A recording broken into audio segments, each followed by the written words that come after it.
Hey, and welcome to the Vineyard Church of Lenoir City's podcast. Our vision at VCLC is to see Lenoir City as it is in heaven. This summer, we're studying the book of Ephesians, a powerful letter that speaks to identity, unity, and what it really means to live a life shaped by grace. While we're happy you've joined us here, we'd love for you to join us in person. Grab some free coffee at 9:30 a.m. and worship with us at 10 a.m. every Sunday at North Middle School in Lenoir City. You can visit us online at vineyardlc.com. Thanks again for listening, and let's get right to the message. We are in the middle of a series on the book of Ephesians. Part of the reason why I love preaching through books of the Bible is that you don't have to be super creative. It's that you just literally pick the next paragraph and keep moving through. I do have a question for you guys. This is the question that I have for you. Have you ever had to forgive and apologize to someone that hurt you? Or had to forgive and apologize to someone who hurt you? 3 years ago, Ashley and I moved from Charlotte to Columbus, Ohio, so that I could do a 2-year pastoral residency program at Vineyard Columbus. And the first week that we'd moved there, we decided that we were going to go out on the town and do some exploring and try to find our bearings, find some cool coffee shops, find some good restaurants, and just try to figure out our way in the Midwest and where everything was. And so we went out for dinner. We found this cool pizza spot. We went and got some good pizza. We came home later on that afternoon, and we sat on the couch to watch a movie to kind of wrap up the date night. And as I sat on the couch and began to watch this movie, I felt this thing that I had never felt before in my life, and it terrified me. Out of nowhere, I began to get a cold sweat that just came over my body. This sudden sense of doom, as if I was getting ready to die, began to shake within me. And all of a sudden, my heart rate shot up from a resting rate of about 60 minutes to about 160 beats per minute. I thought that I was having a heart attack at 30 years old. So I did the only thing that I knew how to do, was jump up, run to a cold shower, and try to cool off my body to see if that would help at all. Starting from that day, for 2 years straight, I had a panic attack at least once a day. That did not let up until we actually moved here to Tennessee. You see, the worst relational pain that I have ever experienced in my life happened as we were moving from Charlotte to Columbus. Ashley and I had been a part of a community, had been a part of a church in Charlotte for about 7 years. We had been plugged in to this church. And as we were transitioning out, all hell broke loose. That's the only way to say it. People's hidden motives were made plain. Rumors and gossip was spread about not only us, but other people as well. And the way that we found out was an email from a leader in the church letting us know that we were essentially no longer welcome at the church, even though we had already moved to Columbus, Ohio at that point. So as we're leaving, we experience this relational trauma. I experience panic attacks for 2 years straight. And I want to be totally and completely honest with you, I did not handle my pain well. When you feel like you're drowning, everything looks like a life raft. And so I reached out to anyone and everyone that I could to express this pain that I was experiencing. Other people who were involved in the church, whenever they would ask how we were doing, I would just unload on them with this hope and this sense that if I make you feel the pain that I'm feeling, it'll make them feel the pain that I'm feeling as well. And it was just this endless cycle of pain for 2 years. Before coming to Tennessee, I made the decision to have a conversation with that person. I had made this decision that I wasn't going to carry everything that had happened 2 years prior. I wasn't going to carry it with me into what God was calling us to here in Tennessee. And so I reached out and I said, I want to have a conversation with you. I want to lay everything out on the table. And I want to deal with this before we move on with life. And honestly, part of the reason why I wanted to have this conversation was because a lot of people in my life were still involved in this ministry, were still involved in this church. One of my best friends is a worship pastor at this church. And I'm like, I'm going to see you sometime. Like, we are going to cross paths. We are going to be at weddings. We are going to be at parties. And I really just want to be at a place where when I see you, I don't have a panic attack. And so he agreed. He said, let's get together and let's talk. So we had a conversation over FaceTime. It was the only thing we could do because he was still in Charlotte. I was still in Columbus. And in that conversation, it lasted about 5 hours. And we laid everything out. You said this, you did this, this is how it made me feel. Just constantly back and forth. And by the time we were done in about that 5 hours, I realized that not only did I need to forgive him for things that I said, or things that he said and things that he did against me, but I found myself compelled to also apologize for things that I said and things that I did in my pain, trying to pull other people who weren't involved into the situation. Now, I proclaimed that I was healed right after that. I'm like, we had this conversation. I'm done. I'm not going to have panic attacks anymore. I'm completely done. And as Drew Guterman can testify, about 3 weeks after moving to Tennessee, we were sitting on her front porch, and I began to share some of the stuff that happened. And as I began to share some of the stuff that happened, I immediately go right back into a panic attack. And Lee had to take me to the ER, and I was in the ER all day thinking that I was dying of a heart attack again. About 2 months ago, again, not dealing with any more of the pain, about 2 months ago, I got a request from my best friend to come to his wedding back in Charlotte. And so I drove from here to Charlotte to go to his wedding.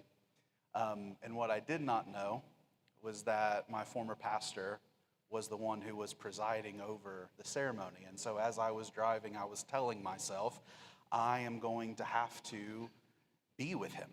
I'm going to have to be in the same room with him, and not only with him, but other people who were involved in this whole situation as well, the other people who were spreading gossip and lies and things like that. And as I got there, as I walked in, we made eye contact with one another. And I don't know about you guys, but my philosophy is just rip it off like a Band-Aid. I'm just like, let's just get it done. I don't want to, I'm not going to sit here for 3 hours on the back row and wait for you to come to me. I want to just deal with this thing and get it over with. And I walked up to him. I gave him a hug. I told him I loved him. He told me he was proud of everything that he's seen happening here at the Vineyard Church of Lenore City. Told me that he loved me. And then we talked for the rest of the night, like it had never even happened. Other people that had been there came up to me and began to talk as if it had never even happened before, in a good way. Not as if they're just sweeping it under the rug, but in a good way, as in there's now this sense of peace between us again.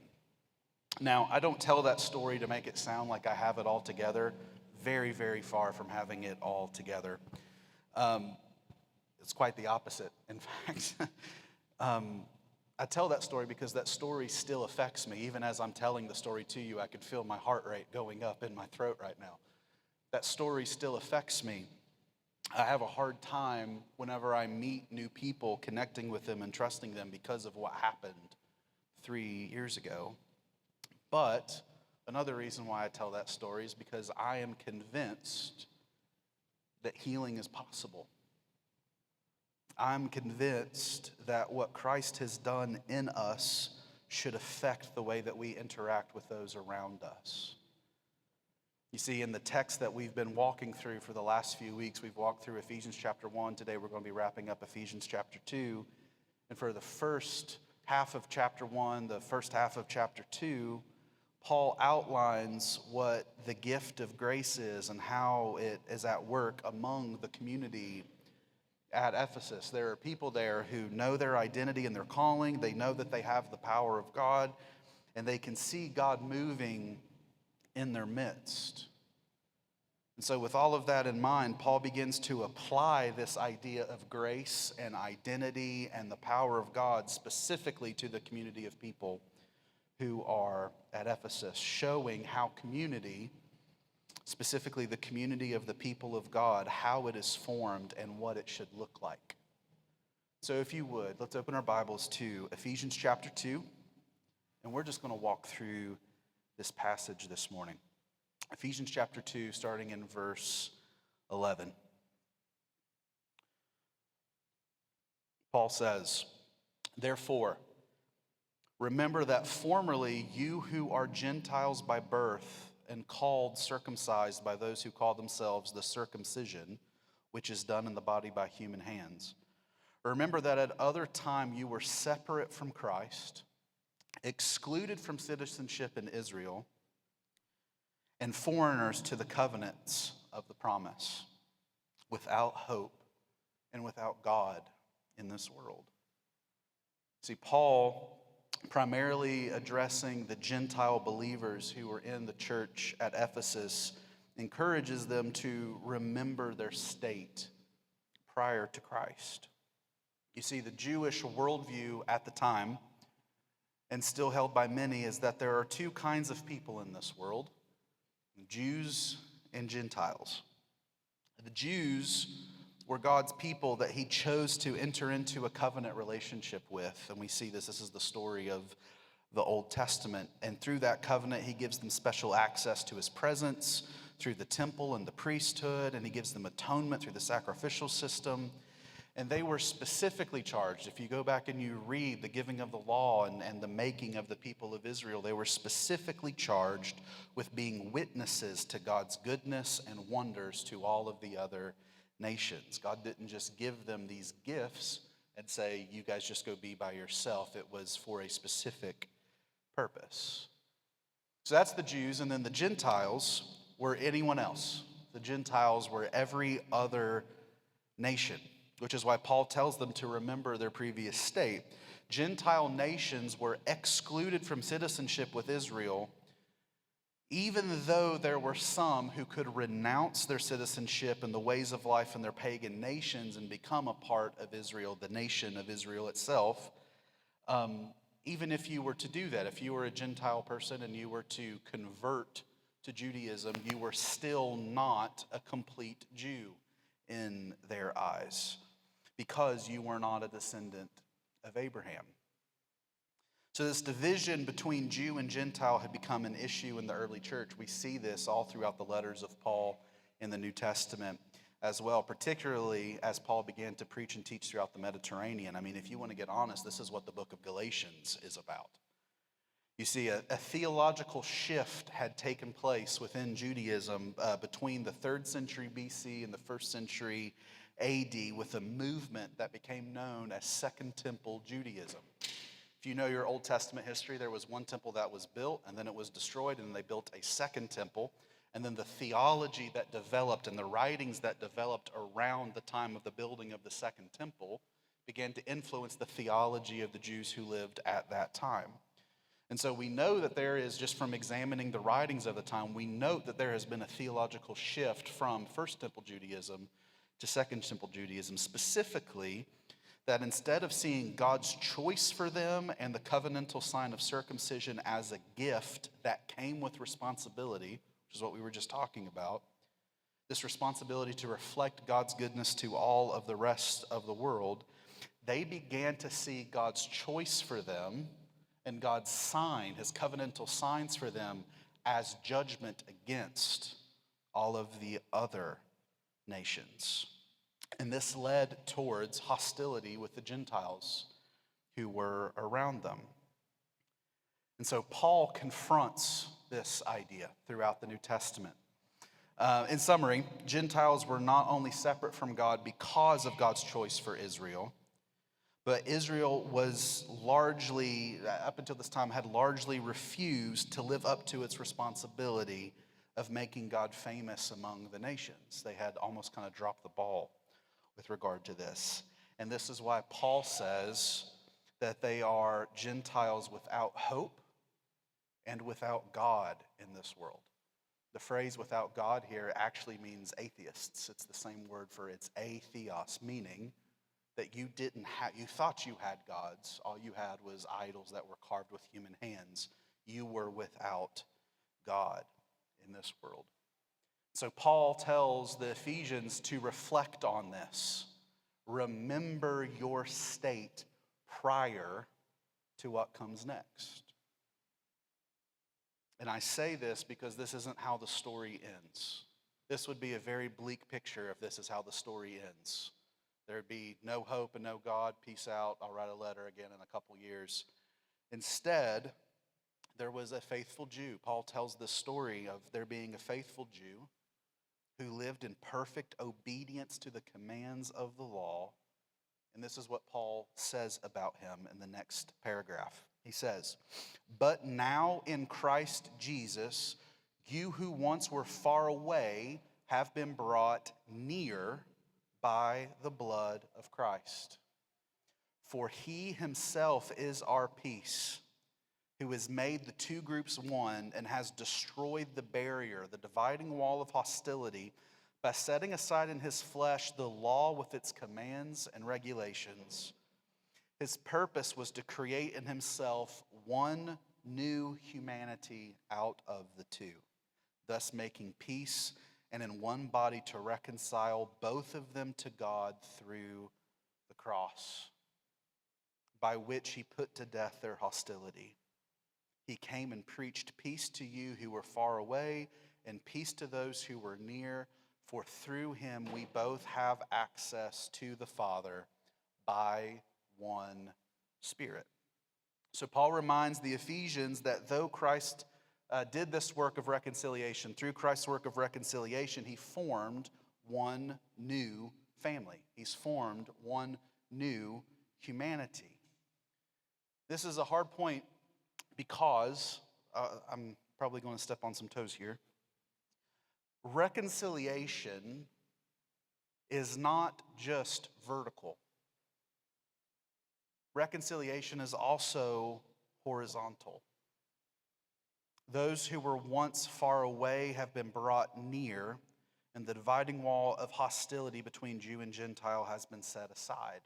Do you see that he's talking about two types of reconciliation that's happening here? So what does vertical reconciliation look like? Well, vertical reconciliation means peace between God and mankind through Christ. I want to read this passage to you, Colossians chapter 1. You guys don't have to turn there. Colossians chapter 1, verses 21 through 23. As I said when we kicked off this series, Paul is writing the book of Colossians, Philippians, and Ephesians all at the same time. So there's a lot of themes that kind of connect all of these letters together. And Paul in Colossians essentially tags on to this thought to a completely different church. And this is what he says. "Once you were alienated from God and were enemies in your minds because of your evil behavior. But now he has reconciled you by Christ's physical body through death to present you holy in his sight, without blemish and free from accusation. If you continue in your faith, established and firm, and do not move from the hope held in the gospel. This is the gospel that you heard, and that has been proclaimed to every creature under heaven, and of which I, Paul, have become a servant." This is what vertical reconciliation looks like. So then we have to ask, what does horizontal reconciliation look like? And horizontal reconciliation looks like the removal of things that bring division. That's Paul's whole point here, is there was a thing that was in place that kept the Jews and the Gentiles separate from one another. Now, I am of the opinion that as you read this passage where Paul uses the word dividing wall of hostility, I'm of the opinion, and a couple of other scholars would agree with this as well, that what Paul is literally pointing to is what they call the wall of the Gentiles at the temple. And so if you were to go to the temple as a Gentile, you were only allowed to approach so far before you had to stop. And there was like death threats to Gentiles that were written on this wall. And so Paul is literally saying, now through Christ, that wall has been totally removed, and now you can proceed to enter in to God's presence. And I say all that to say this. Any gospel message, any gospel that you hear that emphasizes getting right with God, but doesn't also emphasize getting right with others, is only half a gospel. Any gospel message that you hear that emphasizes your personal relationship with God, but doesn't also connect it to your relationship with others, is only half a gospel. Look at the message of Jesus. What did Jesus say about, he said, love the Lord your God with all your heart, soul, mind, and strength, and love your neighbor as yourself. That is the gospel summarized. And so we have to ask ourselves, what does this reconciliation look like? How do we apply this reconciliation? And it is my belief, and hopefully I can convince you of this through this message, that gospel reconciliation should lead to gospel community. See, it's not just personal salvation, it's salvation into something. When you become a believer, you're not just out on your own doing whatever you want to do. Time and time and time again, Paul says you have been taken out of the kingdom of darkness and placed into the kingdom of his Son. Are you a kingdom in and of yourself? No. There is a new family that you belong to. There is a new group that you belong to. And Paul calls this the church. So, what is a gospel community? A gospel community is a group of people seeking to live in reconciling fellowship with one another. A gospel community is a group of people who have been saved, who have been redeemed, who have been chosen, who understand that they are adopted, and choose to live in reconciling fellowship with one another. What does reconciling fellowship look like? I'm glad you asked. First, here's what it looks like. Believing the best about people's intentions unless proven otherwise. This is a hard one. Believing the best about people's intentions unless proven otherwise. I'm going to be totally honest with you guys. It is so easy to fall into a pit of nobody likes me. I'm sure you guys have been there as well. As soon as you don't shake somebody's hand when they walk through the front door of the church, then it becomes, do they not like me anymore? Like, why aren't they shaking my hand? They didn't talk to me after service on Sunday. Like, did they delete me off Facebook? I'm not seeing their posts anymore. If they deleted me off Facebook, do they not want to be friends? And you can easily it's like just a never-ending spiral that continues and goes and goes. We have to believe the best about people's intentions unless proven otherwise. Second, choosing to forgive instead of holding on to offense. That's a hard one as well, because it's very, very easy. Sometimes offense can be justified. Somebody says something to you and they mean it in a specific way. And as you receive it, as you hear it, you take offense to it. And it drives a wedge in community. It drives a wedge between people. But this is actually what Jesus was talking about when he said, turn the other cheek. A lot of people apply that to violence and things like that. That's not what Jesus was talking about in that passage. When Jesus was talking about if somebody comes and hits you and you turn the other cheek, he was meaning a backhanded slap, which is an insult. He's saying if someone comes to you and they try to offend you, they come to you and they try to smack you in your face to get you riled up, Jesus says turn the other cheek, which is radical because everyone wants to bow up on each other, especially in the church. Dude, I mean this 100%. I'm not lying about this. When my parents come and visit, you can ask them. I saw a fist fight during a church service. because someone went and touched the soundboard. I watched an 82-year-old man knock out a 16-year-old at church over a fence. The 16-year-old didn't feel like it was loud enough. And the old man took offense to that and just laid him out in front of everybody. It was actually funny, but we worked through it, okay?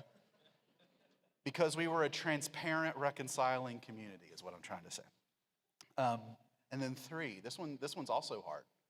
Because not only is this something that we do, there are entire movements, there are entire denominations, there are entire churches, there are entire Christian leaders who seek to reinforce this.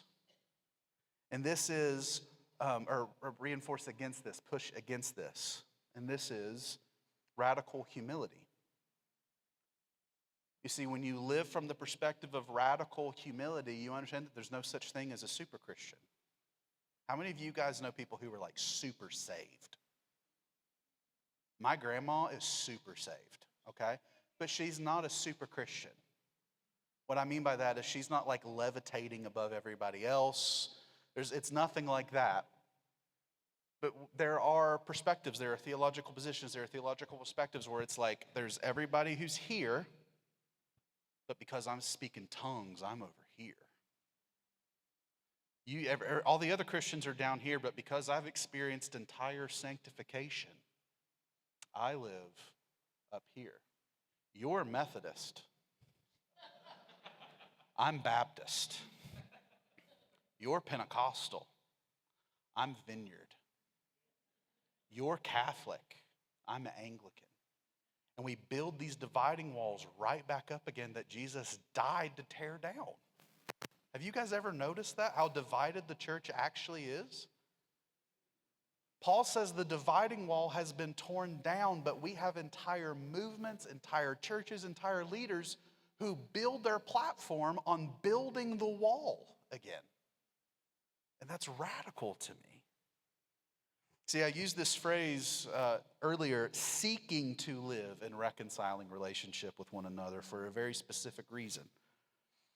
And that's because Paul continues this thought about the gospel community in this next section. Okay, so here's kind of where he wraps up his thought. He says, consequently, now that Christ has brought Gentiles near and formed one new man, you are no longer foreigners or strangers, but fellow citizens with God's people and also members of his household, built on the foundation of the apostles and prophets, with Christ Jesus as the chief cornerstone.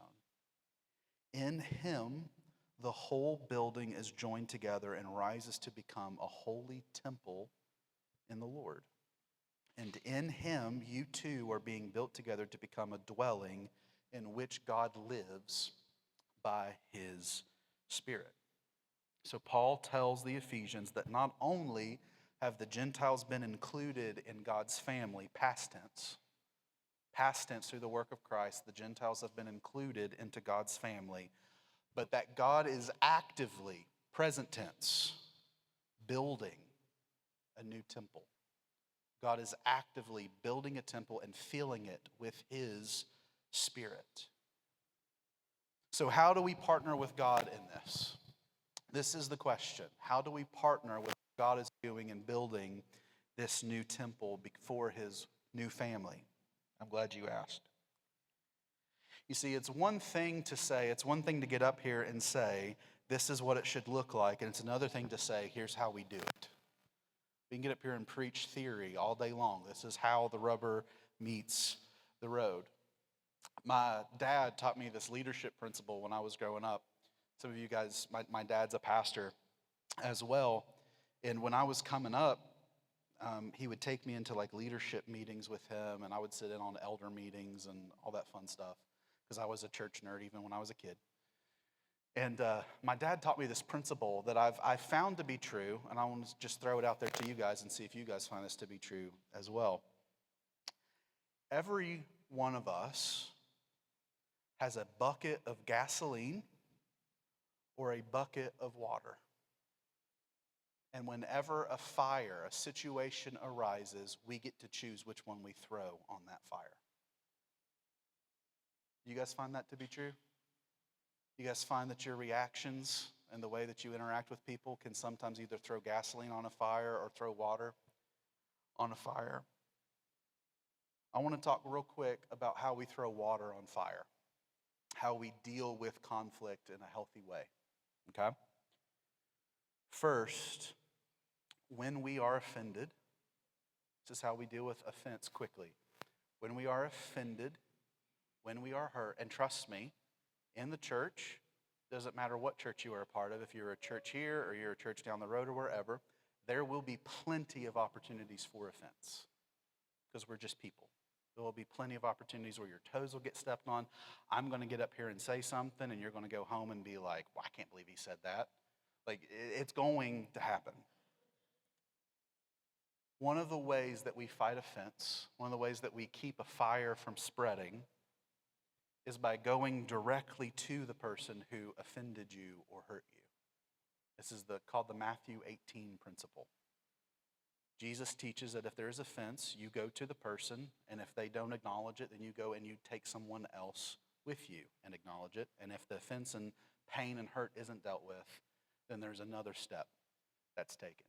I have found, this is just off the top of my head, I'm just thinking through all of the times like reconciliation and conflict resolution meetings that I have been in my life. 98% of them were based off misunderstanding. 98% of conflict resolution meetings and reconciliation meetings are based off of misunderstandings. For example, when I was growing up, I told you my dad was pastoring. There was a lady who every single Sunday she walked through the front door, my dad would give her a hug. This lady would come walking in, and she would give my dad a hug. My dad would give her a hug, and then she would make her way to her pew. Well, one day, my dad was fighting a cold. And so as she walked in, my dad said, I can't hug you today. And she just kind of slumped and walked right back out to her car and left. Didn't address it, didn't talk, just got back in the car and drove off. Later on that evening, my dad received an email and said, I have never in my life been as hurt and offended as I was this morning.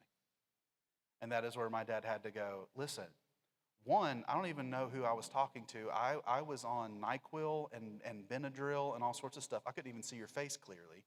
Two, I didn't want to get you sick. So out of love, I didn't give you a hug. And instead of being like, oh, that is a very good reason to not give someone a hug on a Sunday morning, she decided she was going to burn every single bridge that she had, and she was going to stomp off mad. And then she went to another church down the road. By going directly to the person to deal with it, you actually learn what the real situation is. This is why Jesus puts this as the first line of offense for dealing with offense. The second, and this one's hard, this one's really, really hard, is confession of sin.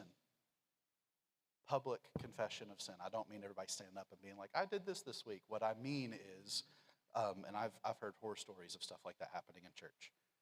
I don't mean that. I don't mean us all taking turns and standing up and being like, today I cussed out my wife. Tomorrow I'm probably going to do it again. Like, not anything like that. Instead, it's when you know that you are the offender, when you know that you are the person who has hurt someone, when you know that you are the person who instigated offense or instigated conflict, that you be the person who goes and deals with the conflict head on. Instead of allowing someone to come to you and say, I'm going to deal with this offense, you being the person going, I'm going to go deal this offense. So it's two sides of the same coin. So, with that being said, as I said earlier, in this community, at Vineyard Church of Lenoir City, you will have lots of opportunities to take offense and to get angry. Not only over things that are said, but things that are done, changes that are made. You may come in here and we've flipped the stage to that side and the chairs are facing that way. And that hurts you. You're going to have tons of opportunity to get mad and to get offended. But imagine if we all actually lived out the gospel that Paul's preaching here. Remember Jesus' prayer? Jesus is in John, he's praying over every single Christian who will ever come after. And he says that we will be known by our love. And love covers a multitude of offenses. And so if we make the decision that we're going to live from love, we let love kind of lead our conversations when we're hurt and when we're offended, and we know that nobody else in this room is out to get us. We know that 98% of the time it's all misunderstanding, and we should keep ourselves from spiraling into doom.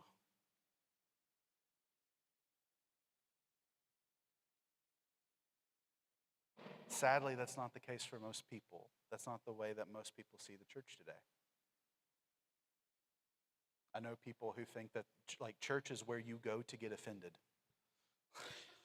Church is where you go to meet people that say that they love you, but they have something behind their back that they're not telling you, and as soon as you leave the room, they talk about you, and there's gossip and all this stuff. Church hurt and whatnot. It's partly because we have a gospel of reconciliation vertically, but not a gospel of reconciliation horizontally for the whole community.